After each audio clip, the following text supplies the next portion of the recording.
Today we're taking the Panasonic Lumix G9 out for a morning in the park.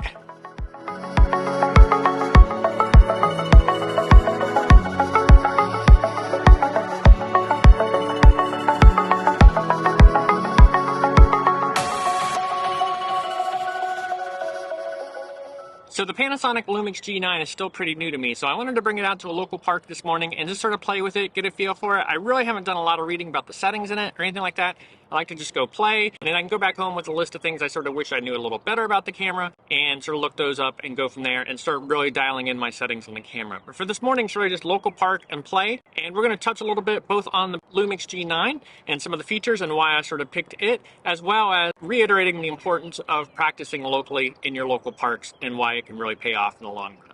So why Panasonic Lumix G9? Well, as I've touched on in some of my other Micro Four Thirds videos, sometimes I just want a lightweight camera, whether it be because I'm traveling with the family and photography is not the primary purpose, but I still want a nice camera with me, or when I'm out doing some exploration, maybe at a poor time of day, or just when I know the hiking is going to be really rigorous and I don't know if I'm going to find the perfect shots, but I still want a camera with me in case I get lucky. So, and that helps keep the load down, packs down small, nice and lightweight, and super handy as compared to some of my full frame Nikon cameras. I'm not making the switch anytime soon away from Nikon, but I do think a Micro Four Thirds camera has a spot in a photographer's camera bag on certain occasions, and that's why I sort of went with a Micro Four Thirds system for those occasions. An example of that, look at that. This all packs up right in here. This is all I brought out today, just this small pack, and some of it's actually carrying video camera batteries and stuff. I could actually take some of these pouches off if I was just going into Lumix G9. And so it packs down nice and small, super lightweight, makes it really nice for a quick trip out or when you just don't really want to lug around the big, huge camera bag. So that's one of the chief advantages to me right there. Nice, small, and lightweight. So let's take a look at the camera itself real quick. A couple of features why I chose it, and then we're going to hit the trail and see what we can find. So I've got it all packed down here, this bag. Nice lightweight, got a little camera insert in there. You've seen this bag in other videos when I've taken out the GX85. It's perfect for these little day trips. But this is the Lumix G9. I've got the 12-60 lens on it, which in Micro Four Thirds land, because you're doing the ×2 crop factor, which means it's essentially acting like a 24-120. So small little package and pretty much cover a focal range from 24-120 in just this little setup. Now I've touched before, if you're really concerned about camera body size, there are smaller camera bodies as far as Micro Four Thirds go, but I sort of like the big grips. It reminds me of my Nikons, nice and comfortable hold, and I really find I use the camera more often when it's comfortable. And I already feel this camera a little more comfortable than my GX85, even though there is a little bit of a size in the bag cost to it, because if this is much closer to my full frame size. So let's just hit on a couple of features why this one was attractive. Like I said, this is sort of an older camera. I think it came out about 5 years ago. I think it was end of 2017, beginning of 2018, and here we are in 2023, and I picked up an older camera. But they're starting to go on sale now, so they can be picked up pretty affordably. And I've been happy with my other Micro Four Thirds cameras. I just want something that just felt just a little bit better in my hand. I've talked about ergonomics, and that's an important thing to me. But what drew me to this is, first, fully articulating screen can be super handy. Screen can rotate out, flip like this. So if you're doing portrait mode, this is something the Nikon doesn't do, but portrait mode I can get down low, still have a screen, so super cool with that, the fully articulating screen. The camera has dual card slots, which I think is super awesome. Right there and there, I got 2 card slots. I only have 1 card in at the moment because I'm nice and local, but if you're traveling or going someplace a little more strenuous or anything like that, you can just toss that second card in there. You sort of have a backup built in. So super handy for travel. If you're not looking to take external drives or a whole lot of stuff, you can put both cards in here, and then when you travel or are moving with it, pull the second card, put it someplace safe, keep them separate. So dual card slots, super huge. It's got on the top camera setting display right up there, the LCD up on top so you can see your camera settings from top. Sometimes handy when you're down low on a tripod and looking and get that nice clear view of what's going on from that standpoint. So super cool there. Lots of modes, fully customizable. I'm in aperture priority at the moment, but it's got custom user settings you can save. So super handy. Got front and rear dials. I always like cameras that have front and rear dials, so I'm not having to dive into menus to change things like shutter speed, aperture, ISO. I like those to be all tactile controls, all of which the Lumix G9 has. This is a 20.3 megapixel camera. That's a little bit better than the GX85, which was sitting at a 16. 20 for a walk-around camera for me is just fine. I mean, I still shoot on a Z6 II occasionally, and that's 24 megapixel, and it works out fine. So 20 megapixels is more than enough for what I'm after. Really, what I'm really just making sure is I have a nice camera in case I come across that perfect scene while I'm out exploring or maybe I'm traveling, and I can get a decent-sized image out of it. So 20.3 megapixels, super cool there. This does have in-body image stabilization, so And I'm going to play with this a little more, see just how often I need a tripod. I did not bring a tripod out today for this, though I may steal the video tripod to play with some of the high resolution mode, which we'll touch on in a minute. But the in-body stabilization with this can really let you sort of do a slightly longer exposure shot without the need for a tripod, which all plays into reducing the amount of weight you're carrying out in the field. So I need to play with that a little bit more. I drink a lot of coffee, so I'm shaky, so sometimes I need a tripod more often than not, but that is one of the things we'll play with while I use this over the next several sessions and see how that works out. I mentioned the high resolution mode. This camera, though it's 20 megapixels, it has a special mode in it where because the sensor can move, they do some pixel shifting in the firmware. So you put it into this high resolution mode and can actually generate an 80 megapixel file. The Lumix G9 is a little bit more designed to be on a tripod. With one of the later firmware updates, they did make it a little more accommodating of some shift in the image, moving cars, things like that. Probably not going to play with that today, but I am going to probably take a high resolution shot just to see how it works and play with that. But pretty excited about that because the way I see it is if I'm out and I'm exploring somewhere and I get that perfect light that I wasn't expecting and I have a chance to pull off that awesome shot, I'm not going to regret having taken the Micro Four Thirds because I can set it up on a tripod, get my 80 megapixel file off of it and walk away with a great shot. So I really think that's a super cool feature is to be able to pull that off. And I'm looking forward to playing with that. Like I said, we're in sort of a local park. I don't have a great spot to do that shot with today. I think I'll play with it just to get a feel for it so that next time I'm out with it and maybe I have a better opportunity to play with that shot, know exactly how it works and anything that I should be watching out for. So those are the highlights that drew me towards this camera. Now it does have video capability. It can shoot 4K, 60 frames per second. I'm not really planning on using this as a video camera, and really when Panasonic released this, they released it as a stills photography first camera. So while it does have video, it really wasn't my primary consideration. I've got other cameras in my arsenal that I focus more on video for both making the videos on this channel and other things. So it has video capability if you're into that, if you want a nice dual purpose camera, but I was really looking for a very strong, solid stills photography camera. So that's the G9. So yeah, so let's take this Panasonic G9. We're gonna take it through this park. There's just a little sort of a mile jaunt I'm gonna do. So with that, let's hit the trail.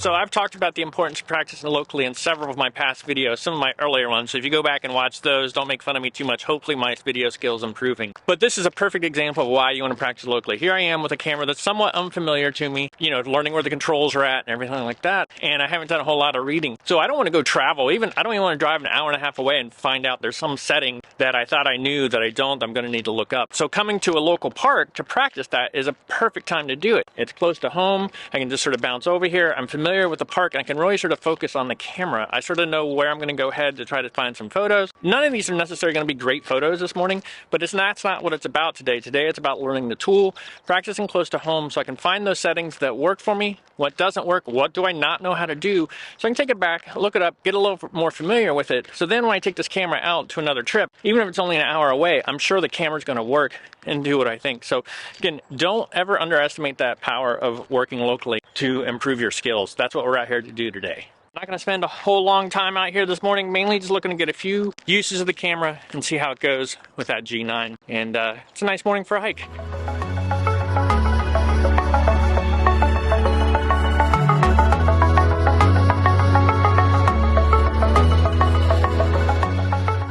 Okay, I found a little spot here just off the trail. This area has a lot of yellow flowers are coming up. It's actually an invasive species, so despite how it sort of looks cool, it's actually an invasive species for the area. But what I've got is I've got a tree over here that's sort of arcing over, a little bit of contrast between the light, so we're going to just sort of play it here real quick. The camera, see what we can get, and get a picture of that, and we'll see what happens.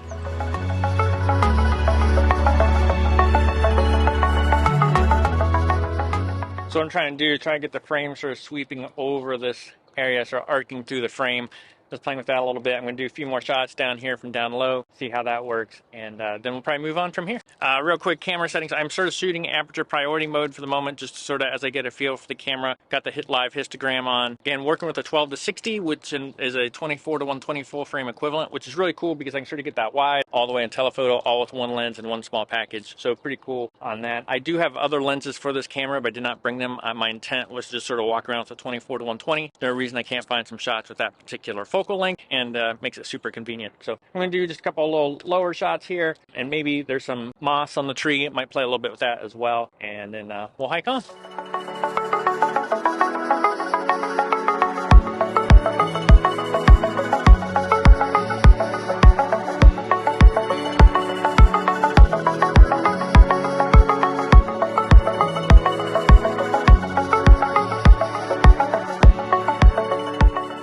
Okay, I think I played around enough with this tree. I am going to move on down the trail and see what else we find. Okay, so at that last spot, I played a little bit with some wide angle shots and then zoomed in on some of the moss as well. Got some little closer shots. Again, really just playing with the camera, see what it can do. So when I get the images, we can see how they look. Okay, we stopped here. I've got this big tree behind me right here, curving up. Now I've walked by this tree many a times, and I actually have taken some other pictures of it, and we're gonna play. But as I was staying here setting up this camera, I noticed it's actually one of those trees that has the white bark way up high. So it's sort of a cluttered scene, but I've seen so many people make sense of a cluttered scene. I'm gonna play a little bit with that, see if I can make something fun happen. So I'm gonna play a little bit with the big, huge tree sort of sweeping up into the woods. It's got some moss on it that I'll play with as well. And then I'm going to see if I can make something happen with those white limbs up at the top. All trying to get used to this camera and see how it goes. Again, I'm going to shoot this in after priority for the moment. Use a little bit of exposure compensation as I need it to help get the exposure I want. Play with different focal lengths, play with the focus, and see how these things look when we get back.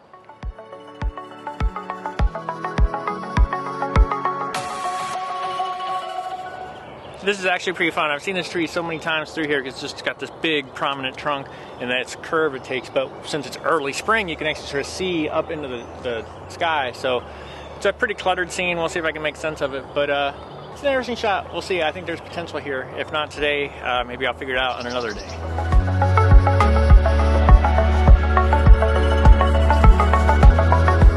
This is where the fully articulating rear LCD works really good, because as you saw, I got down super low and I'm able to sort of tilt and compose my scene this way. That is something the Nikon does not have. It has a tilt screen, but it doesn't have fully articulating. So when you're doing a portrait mode and trying to get down really low, it's super hard to see your composition. Super handy when you're just walking around with this camera and you can get any little interesting composition you want to try. So I'm going to try that one, a couple more, and then I'll do some zooms in on just the trees, the tree limbs up there, and see what we get.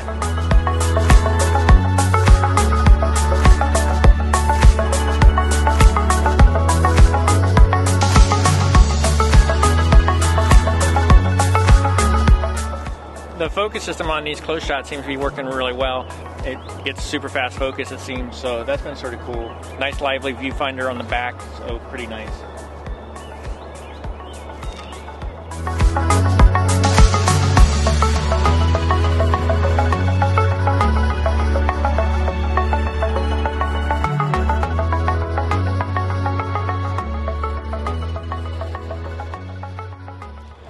Okay, done playing at this spot. I'm gonna move on down the trail, probably try to find one, maybe two more spots on the way out, and then I've got sort of a spot in mind to try out the high resolution mode.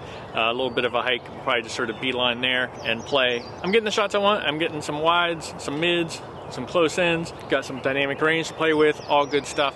So let's continue this hike. Okay, I almost forgot about this park having bluebells, but here I am on this back section. Got these nice little blue flowers. So most of the park is covered by that invasive species of the yellow flowers. Well, here on this section, there's these nice blue flowers all the way sort of covers this whole little quadrant. So I got a few that are still in the shade here. I'm gonna just go sort of play with that. It'll be a good chance to, again, see some of the detail from the G9, just to play with that. Probably a little bit of the handheld, see how that works, since I'm not gonna shoot it off of a tripod. So I'm just gonna look for a nice looking one in through here, get a couple shots of that, and we'll move.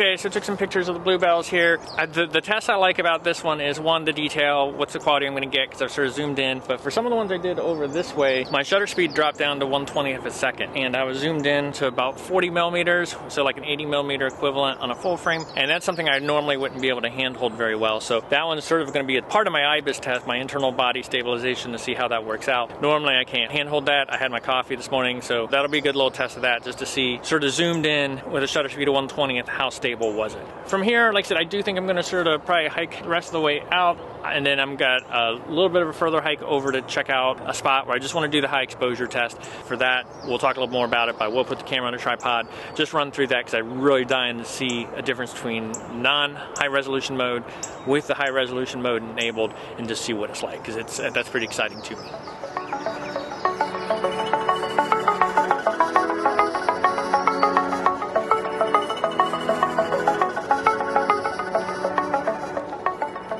Okay, so I came out to what is about my only local vista that I'm aware of. Here it is over this pond at a local park.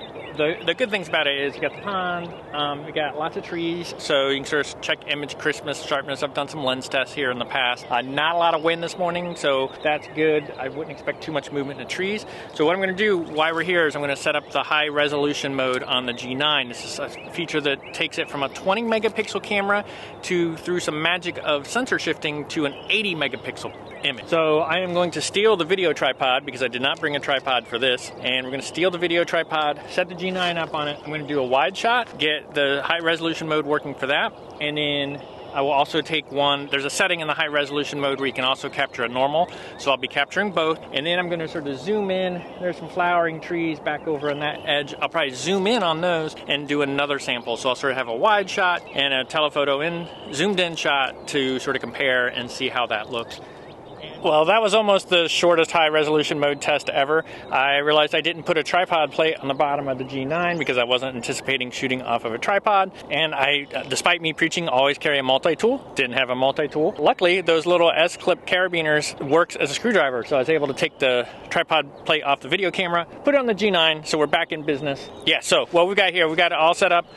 Never get my directions straight. Got it all set up here. Camera up on the tripod. Gonna bring the center column down a bit, of course, because I don't want people making fun of me for that, as much as I preach about center columns. Like I said, I only brought one tripod, so we'll see how this handhold thing works. You're gonna probably miss a little bit of this as I set it up, but I'll do what I can.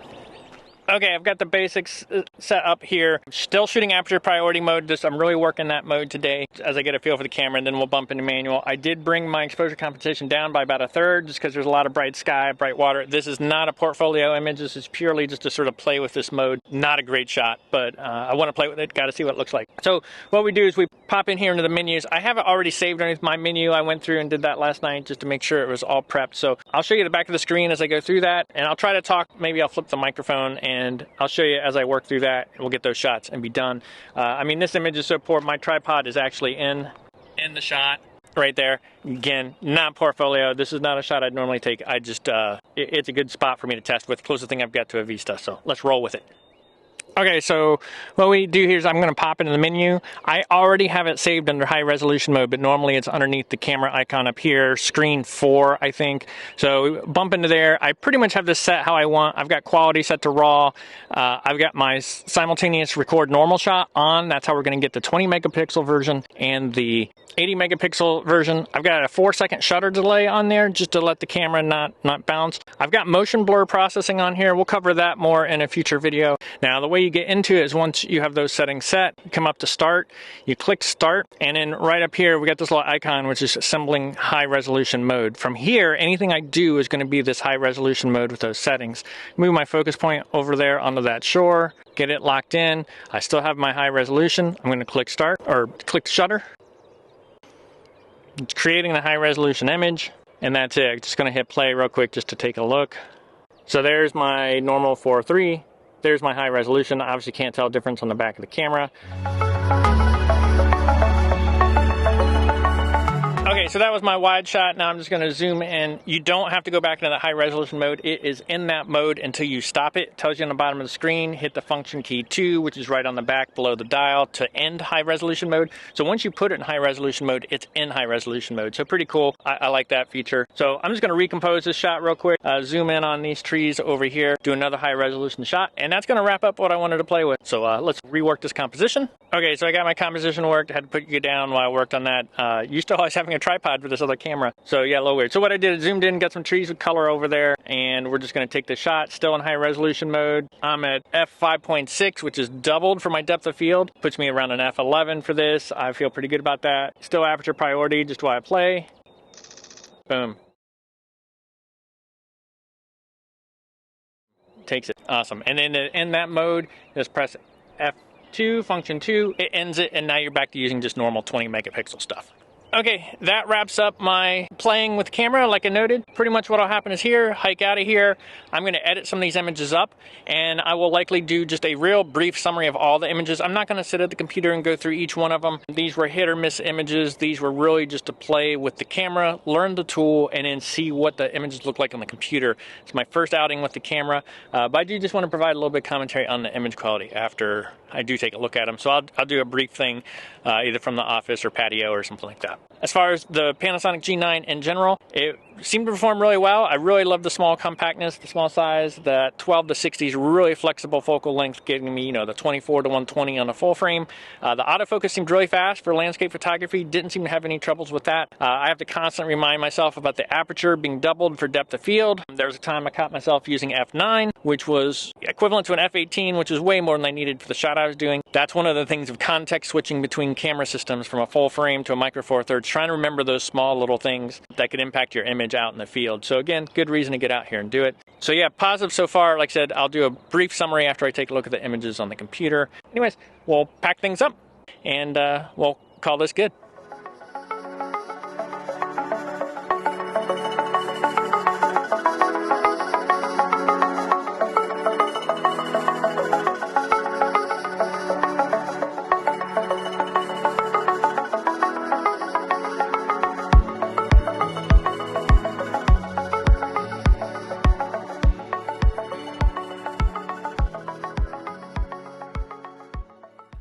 Okay, so I got the images pulled off. I got them in the Lightroom. I did some basic edits to them, nothing too fancy. The light was pretty harsh, fairly contrasty, so it was really just sort of more just what kind of starting point do I have from these images? Am I happy with the image quality from the camera?